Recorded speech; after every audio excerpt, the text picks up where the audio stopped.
Bonjour et bienvenue à l'émission Héros de la foi. Et quelle joie pour moi de pouvoir vous présenter un nouveau prédicateur dans l'émission. Et c'est l'évangéliste Jimmy Swaggart qui a eu des croisades d'évangélisation énormes dans les années 70 et dans les années 80 dans les nations du monde. Et pour cette émission, nous allons aller le retrouver dans la ville de Manille aux Philippines où il a prêché un puissant message sur le jugement du trône blanc. Et en fait, l'évangéliste Jimmy ne veut pas prêcher seulement que Dieu nous aime, mais il veut prêcher toute la parole. Et en réalité, je suis d'accord avec ça dans le fait que si on aime quelqu'un, si réellement on veut voir des personnes se tourner vers Dieu, on doit également non seulement leur prêcher l'amour de Dieu, la bonté de Dieu, mais on doit aussi avertir les gens des choses qui sont à venir, parce qu'on croit toute la parole et on sait que tout ce qui a été écrit va s'accomplir certainement. Et le jugement du grand trône blanc en fait partie. Autant que l'enfer et le ciel sont réels, toutes ces choses, on va les voir se manifester. Et si on aime quelqu'un, comme je l'ai dit, on va vouloir avertir cette personne si cette personne est dans une position de danger. Et c'est exactement ce que l'évangéliste Jimmy a fait à cette foule innombrable à Manille aux Philippines. Des gens qui sont venus au Seigneur, qui se sont donnés au Seigneur. C'était énorme, glorieux à voir. Et donc, on va aller le retrouver maintenant pour cette croisade d'évangélisation. Voici la ville de Manille aux Philippines. Près de 9 millions d'habitants y vivent. Il y a quelques années, l'évangéliste Jimmy Swaggart est venu en croisade dans cette ville. Des milliers s'y sont avancés pour donner leur cœur et leur vie à Jésus-Christ. Mais le fardeau du frère Swaggart pour les Philippins ne s'est pas arrêté là. Des émissions quotidiennes et hebdomadaires couvrent ce pays 6 jours par semaine. Nos unités mobiles et nos cliniques de quartier dispensent une aide médicale gratuite à ceux qui sont dans le besoin. Cette année encore, le frère Swaggart et son équipe se sont rendus à Manille pour une série de rencontres au Colisée Aranata. Joignez-vous donc aux milliers de personnes déjà rassemblées pour entendre le message complet du frère Swaggart. Il est intitulé « Le jugement du grand trône blanc ». Si vous avez votre Bible, ouvrez-la s'il vous plaît. Le livre de l'Apocalypse, au chapitre 20. Lisons à partir du verset 11, et la parole de Dieu nous dit « Puis je vis un grand trône blanc, et celui qui était assis. Devant sa face s'enfuirent la terre et le ciel, et il ne fut plus trouvé de place pour eux. Et je vis les morts, les grands et les petits, debout devant le trône. Des livres furent ouverts. Et un autre livre fut ouvert qui est le livre de vie. Les morts furent jugés d'après ce qui était écrit dans les livres selon leurs œuvres. La mer donna les morts qui s'y trouvaient. Remarquez la terminologie. La mort et le séjour des morts donnèrent les morts qui s'y trouvaient et ils furent jugés chacun selon ses œuvres.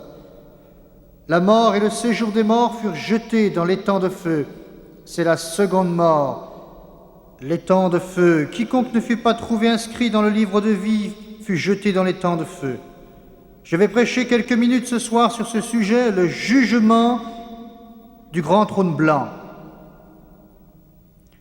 L'équipe était en croisade à San Antonio, au Texas, il y a quelque temps. Quand Dieu nous a touchés et bénis d'une manière particulière dans cette grande ville du sud du Texas, il y a plusieurs années, à San Antonio, a eu lieu un procès. Un jeune homme était accusé d'avoir tué une femme. L'affaire a suscité beaucoup d'intérêt dans toute la ville. Tous les jours, le tribunal était si rempli que les gens n'avaient même pas de place pour assister aux délibérations. Le jeune homme qui était accusé d'avoir tué une femme était de descendance espagnole. Sa famille était très pauvre. Et il y avait un autre jeune homme de descendance espagnole qui, pour vivre, cirait des souliers. Il est devenu prédicateur de l'Évangile.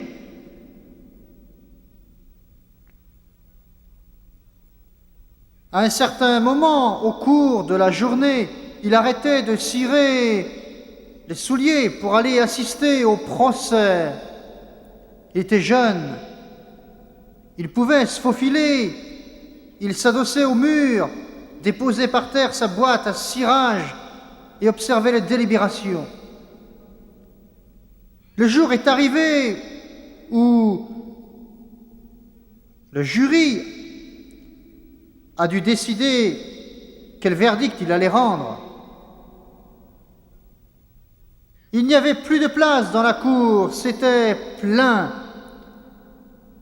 Il n'y avait pas un centimètre carré de libre, même le long des murs où les gens étaient debout pour entendre le verdict du jury lorsqu'il serait de retour dans la salle. Ils sont entrés et le jeune cireur a écrit plusieurs années plus tard que jamais il n'oublierait, et je n'en doute pas. Il a dit, le représentant du jury s'est levé. Il a dit, votre honneur, après avoir délibéré et réfléchi longuement, nous déclarons l'accusé coupable de meurtre au premier degré.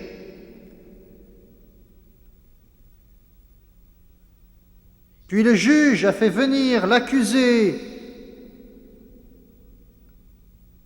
devant lui. Et là, dans ce tribunal bondé, il a dit, jeune homme, vous êtes déclaré coupable par le jugement de vos semblables, coupable de meurtre au premier degré. Je vous condamne à mourir entre les mains du bourreau et que la corde vous soit mise au cou jusqu'à ce que mort s'en suive. Et quand le juge a rendu son verdict, ce garçon a dit qu'une chose est arrivée qui le marquerait pour toujours au plus profond de son esprit et de son cœur. La mère de l'accusé avait été là, présente à toutes les séances, c'était son seul fils. Quand le juge a rendu son verdict, cette femme avec son cœur de mère a crié. Ce jeune garçon a dit que c'était comme un cri d'enfer, le cri d'une damnée. Ce cri a transpercé l'air et frappé profondément le cœur de tous les gens présents, et elle a crié à plusieurs reprises. Il a dit qu'il ne l'oublierait jamais. Je peux comprendre pourquoi. Il y a un autre procès qui approche, aussi affreux qu'a pu être celui dont je viens de vous parler. Celui-là va rejeter jusque dans l'oubli tous les autres procès intentés dans le monde. Il s'appelle le jugement du grand trône blanc. Plusieurs d'entre vous en avaient entendu parler, mais sans vraiment le comprendre. Des millions de téléspectateurs en ont entendu parler, mais vous ne le comprenez pas non plus d'ailleurs. Il y en a qui ont été amenés à croire qu'au jugement du grand trône blanc, tous les êtres humains qui ont vécu seront présents. Il n'en est pas ainsi. Il y en a qui ont été amenés à croire qu'au jugement du grand trône blanc dont on parle dans l'Apocalypse au chapitre 20, que Dieu va en déclarer certains coupables et d'autres innocents, mais ce n'est pas vrai. Au jugement du grand trône blanc qui va avoir lieu, il n'y aura pas un seul enfant de Dieu à comparaître. Il n'y aura pas un seul chrétien là. Aucun chrétien né de nouveau n'y assistera. Il n'y aura aucun enfant de Dieu, homme, femme, fille ou garçon qui seront présents au jugement du grand trône blanc. Tous ceux qui y participeront ce jour-là seront perdus tous. Ceux qui, depuis l'origine jusqu'à nos jours, tous les êtres humains qui auront vécu à la surface de cette planète, vont se tenir devant Dieu ce jour-là. Les livres seront ouverts. Chaque chose que vous avez faite, chaque mensonge qui a été dit, chaque juron qui est sorti de votre bouche, chaque vulgarité, toutes les choses que vous avez volées, toute animosité, toute rancœur, toute colère, tous les meurtres, toutes les fraudes, toute amertume, tout est dans les livres.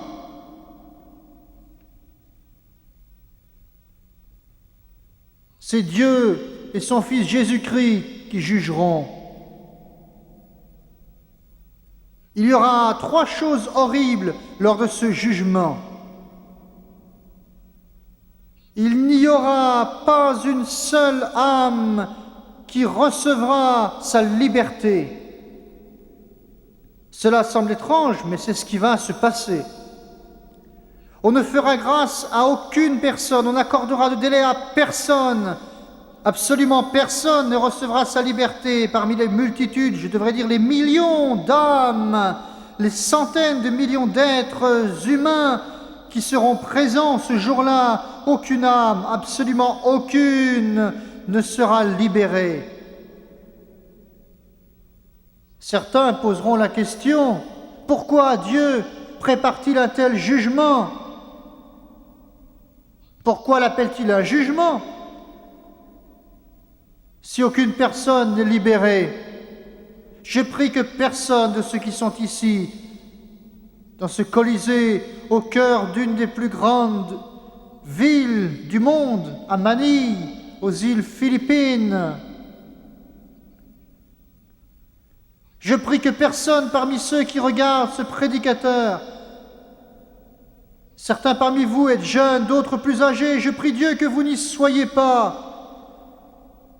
Je prie Dieu pour que vous ne passiez jamais devant le trône. Je prie Dieu pour que personne n'y soit, personne. Parce que chacune des âmes qui y sera perdue. À jamais, à jamais.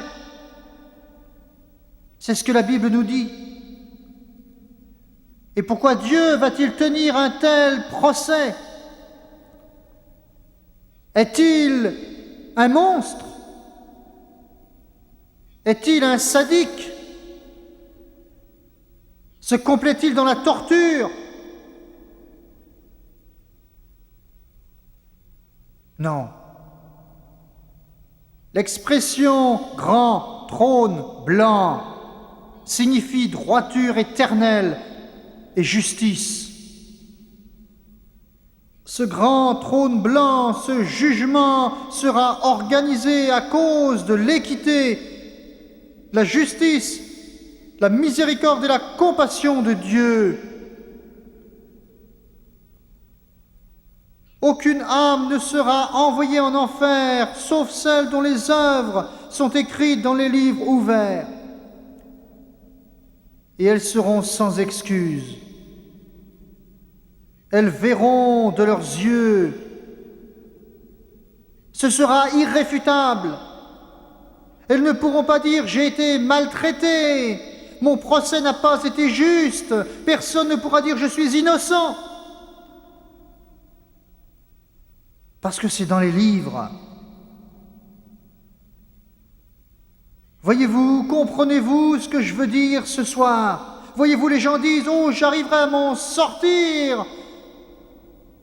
Certains parmi vous dans cette salle luttent depuis des mois parce que le Saint-Esprit parle sans cesse à votre âme. Vous pensez « oh, je vais m'en tirer ». Certains parmi vous dans ce bâtiment, vous êtes en train de voler. Vous pensez que votre employeur l'ignore ou que vos amis n'en savent rien. C'est peut-être le cas, mais Dieu le sait et tout est inscrit dans les livres.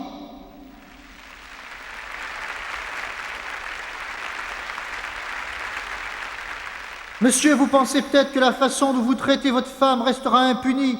Vous pensez aussi qu'elle ignore toute votre vie perfide, de l'adultère et de la fornication.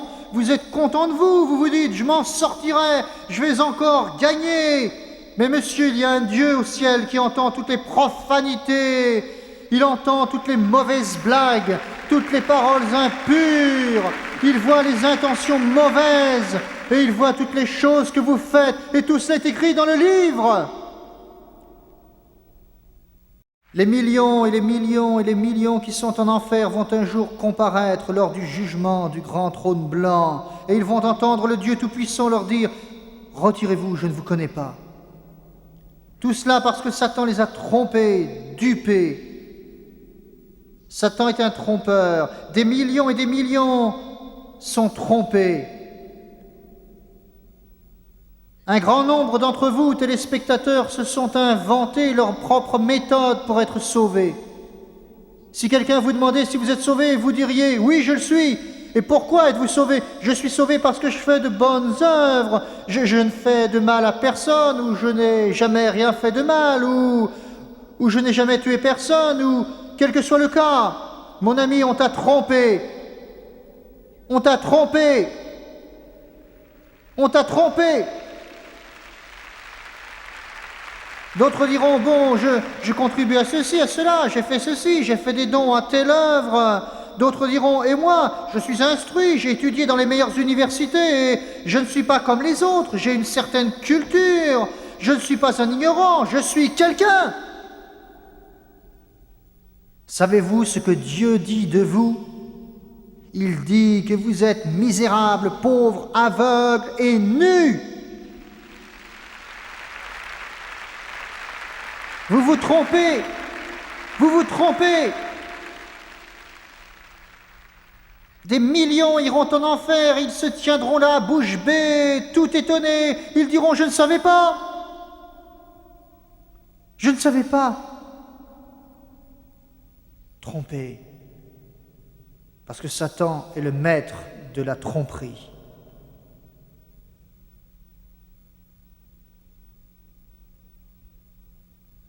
Et ensuite, cela va en choquer quelques-uns, mais je pense que vous, ici, aux Philippines, vous me comprendrez un peu mieux que certains Américains.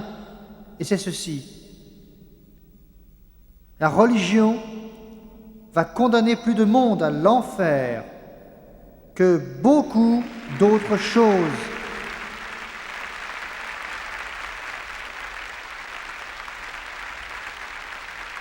Je le dis encore, la religion va envoyer plus de monde en enfer, condamner plus de monde que beaucoup d'autres choses à la surface de cette terre. La religion, j'appartiens à une église. Je vais à l'église. Dieu merci, vous allez à l'église. Je suis content que vous apparteniez à une église. Mais appartenir à une église ne fait pas de vous un chrétien. Pas plus que d'aller dans un garage vous transforme en automobile.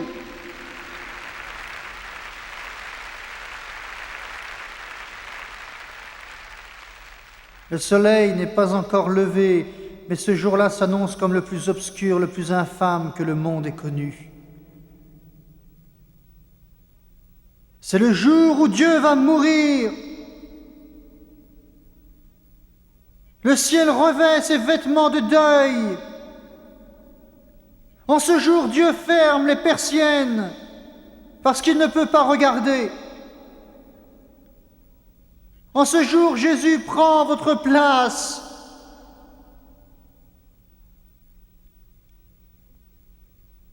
Et vous le voyez.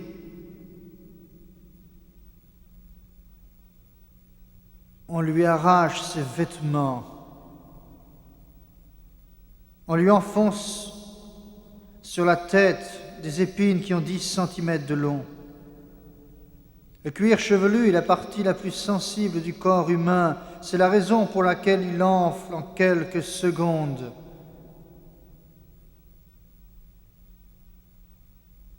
Un gros Romain prend un fouet et le frappe dans le dos. Les anges ont dû se dire « Pourquoi ? Pourquoi? Pourquoi? Sa peau est déchirée dans le dos. On tire sur sa barbe jusqu'à ce qu'il ressemble à une sorte d'animal. Et vous le voyez,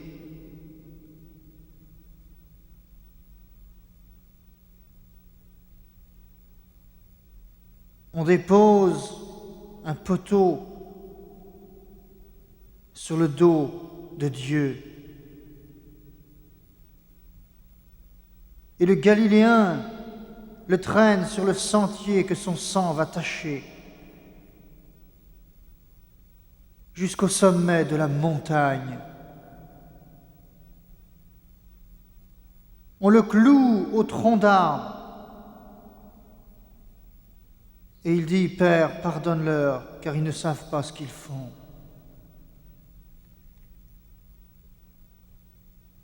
Et le brigand, en mourant, s'est réjoui, car il a vu la source. Et à nous aussi, brigands comme lui, le même salut est offert. Alors,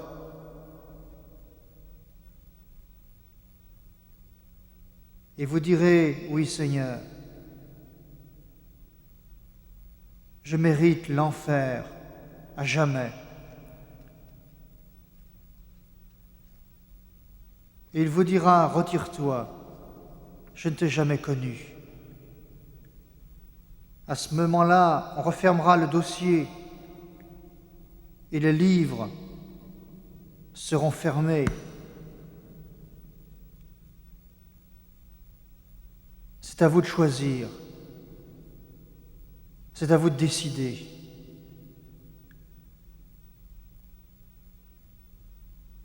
Recueillons-nous, s'il vous plaît. Je veux que vous me regardiez un instant. Vous qui regardez la télévision, prêtez-moi toute votre attention. Ce que je vais dire maintenant est très important. Cela sera, pour certains, le moment le plus important de votre vie, de l'éternité.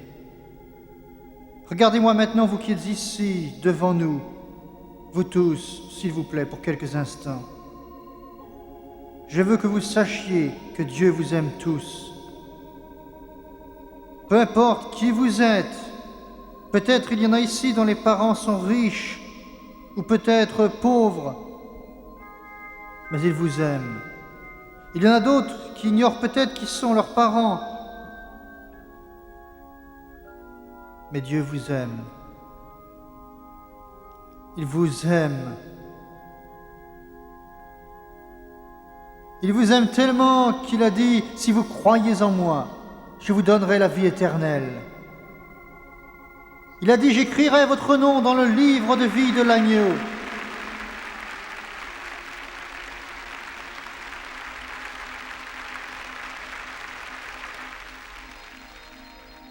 Des millions de foyers en Asie, en Afrique, en Europe, en Amérique centrale, aux Caraïbes, en Amérique du Sud, en Amérique du Nord et dans toutes les îles. Pour des millions, si vous le croyez, tous les péchés vont être lavés, blanchis. Partis, partis, partis. Alléluia.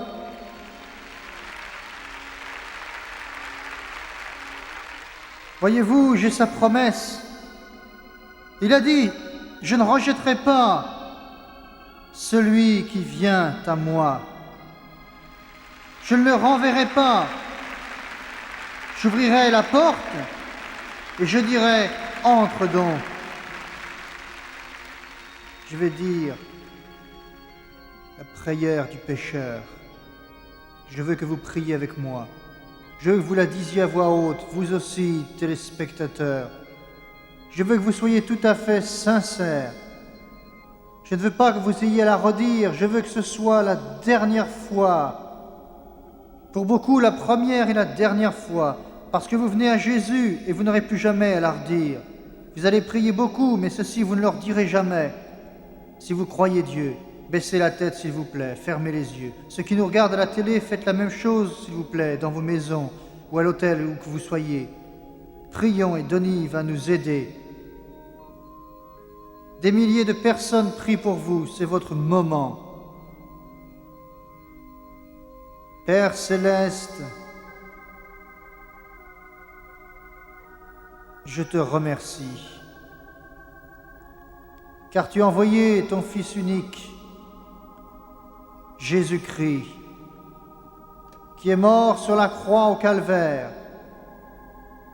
Il est né de la Vierge Marie pour que nous soyons sauvés.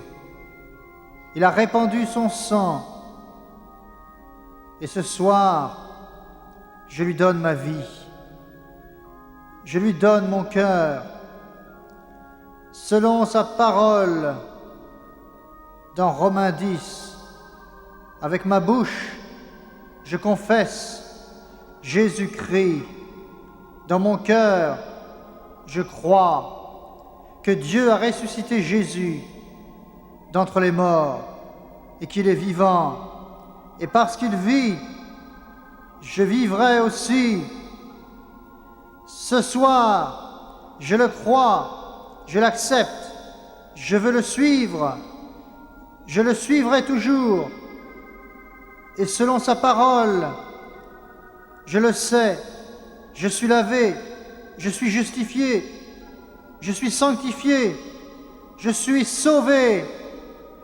Alléluia, gloire à Dieu. Louons le Seigneur. Et oui, c'est ce qui arrive lorsque la parole est prêchée avec la puissance du Saint-Esprit. Les cœurs sont touchés, les gens se tournent vers Jésus et vont donner leur vie à lui. Et je veux vous encourager, s'il y a des gens autour de vous qui ne sont pas encore sauvés, qui n'ont pas encore rencontré le Seigneur, priez pour eux. Ne vous relâchez pas, ne vous découragez pas, parce que tôt ou tard, l'Esprit de Dieu va agir dans leur vie, c'est certain. Et si vous avez été touché par cette émission, peut-être que vous avez donné votre vie au Seigneur pour la première fois, ou vous avez tout simplement voulu vous redonner à lui parce que vous vous étiez égaré pendant un certain temps, je veux vous inviter à nous écrire à l'adresse qui s'affiche au bas de l'écran. On aimerait pouvoir vous aider dans vos premiers pas avec le Seigneur. Ça nous ferait grand plaisir. Et d'ici à la prochaine fois, je veux vous rappeler que Dieu, il veut faire de vous des héros de la foi.